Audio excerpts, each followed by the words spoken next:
Future classes में आपका स्वागत है। इसके पहले वाली क्लास में हमने प्रकाश के गुण तथा प्रकाश का परावर्तन पढ़ा था। अब हम लोग इस क्लास में नई चीज पढ़ेंगे, यानी प्रकाश के परावर्तन के नियम। अच्छा, कोई भी चीज होती है तो उसके कुछ ना कुछ नियम होते हैं। ऐसे ही प्रकाश का परावर्तन एक घटना है तो उसके भी कुछ ना कुछ नियम होंगे। तो प्रकाश के परावर्तन के नियम, प्रकाश के परावर्तन के केवल और केवल दो नियम होते हैं। देखते हैं पहला नियम क्या होता है। लिखा है आपतित किरण, परावर्तित किरण, यानी आपतित किरण, परावर्तित किरण तथा आपतन बिंदु पर अभिलंब तीनों एक ही तल पर होते हैं। यानी इसको मतलब समझिए, आपतित किरण क्या होती है।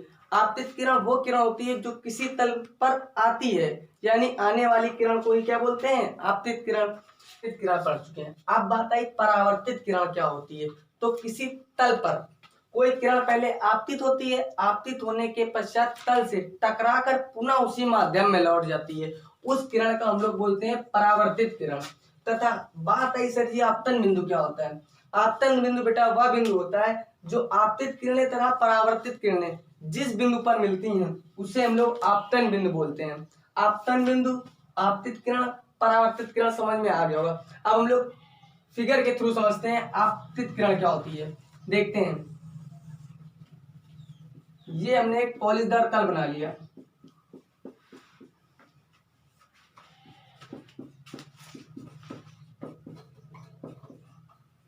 ये हमारा पॉलीदार तल हो गया।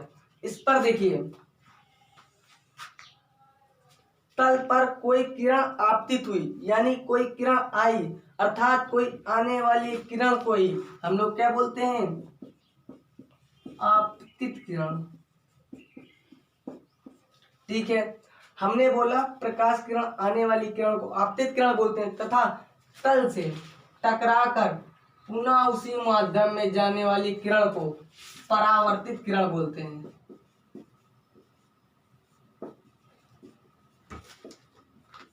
परावर्तित किरण।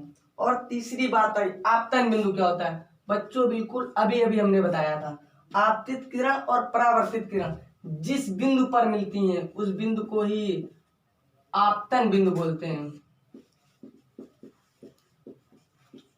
उस बिंदु को ही आपतन बिंदु बोलते हैं।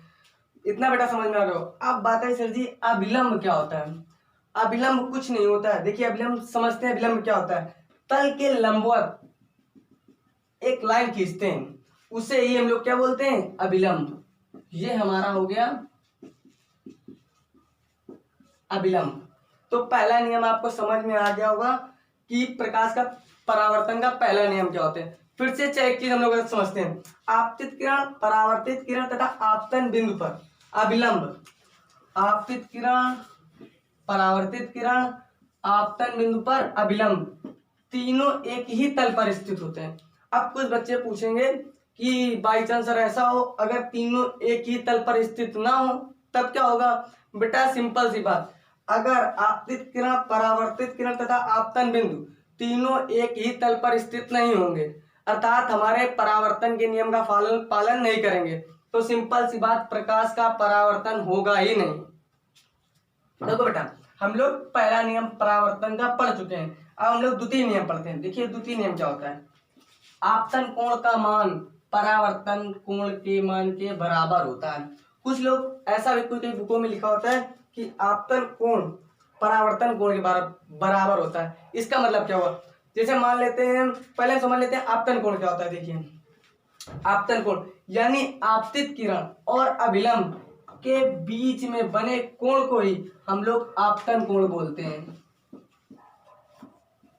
आपतन कोण बेटा फिर से समझ लीजिए, आपतित किरण और अभिलंब के बीच बने कोण को ही आपतन कोण कहते हैं। आपतन कोण को I से प्रदर्शित करते हैं। ठीक है, अब बात है सीधी परावर्तन कोण क्या होता है। देखो परावर्तित किरण और अभिलंब के बीच में, परावर्तित किरण और अभिलंब के बीच में बनने वाले कोण को परावर्तन कोण बोलते हैं।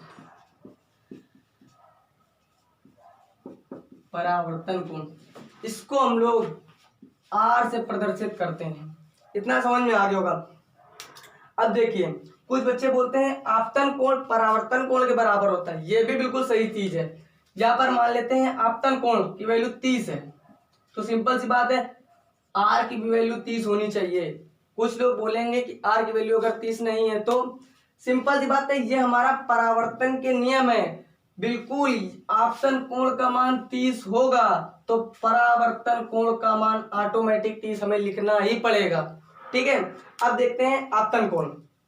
हमने ये जान लिया आपतन कोण को आई से प्रदर्शित करते हैं तथा परावर्तन कोण को आर से प्रदर्शित करते हैं। अब एक चीज इसमें और आती है, बहुत ही अच्छी चीज आती है। देखिए इसमें बहुत ही अच्छी चीज क्या आती है कि कभी भी हम लोग कोण को आपतन कोण और परावर्तन कोण को कभी भी तल के साथ नहीं लेंगे। तल के साथ लेने का मतलब कैसा है, बोर्ड पेपर में एक बार क्वेश्चन आया था, ये 30 डिग्री दिया हुआ था और ये करीब 30 डिग्री दिया हुआ था। अब पूछ रहा था कि एंगल आई और आर के मान बताइए, तो हम लोग यहाँ से कुछ बच्चे थे तुरंत बोला 30 आई का मान और आर का मान 30, लेकिन ऐसा नहीं है। हमने बोला कि आपतन कोण का मान जो होता है अभिलंब और आपतित किरण के बीच में होता है।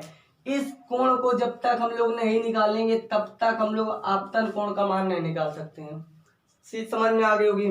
दूसरा, बच्चे ने तुरंत बोल दिया सर ये परावर्तन कोण का मान है, ये परावर्तन कोण का मान नहीं है। परावर्तन कोण का मान मैं बता चुका हूं कि परावर्तित किरण और अभिलंब के बीच में जो कोण बनता है उसे परावर्तन कोण बोलते हैं।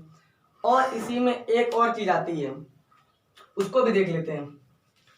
तीसरा नोट पॉइंट टाइप डाल के आप लिखना चाहे तो लिख भी सकते हैं, बाकी आपको प्रोवाइड करा दिया जाएगा। देखिए अभिलंब, अगर कोई भी प्रकाश किरण अभिलंब के समांतर आकर किसी तल पर गिरती है या तल के लंबवत आकर गिरती है तो पुनः उसी मार्ग से वापस लौट जाती है। मतलब क्या हुआ, एंगल आई का भी मान 0 होगा और एंगल आर का भी मान 0 होगा।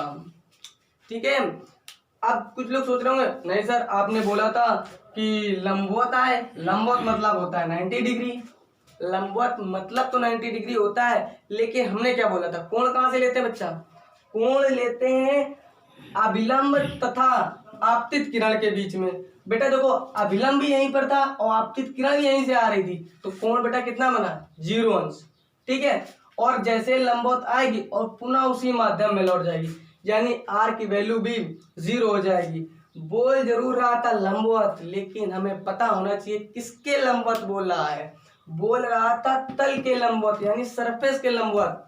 बस हमारा वीडियो ऐसे समाप्त होता है और इसकी वीडियो आगे आपको प्रोवाइड हो जाएगी। अगर आप हमारे चैनल पर नए आए हैं तो प्लीज़ आप हमारे चैनल को लाइक और सब्सक्राइब कीजिए। धन्यवाद।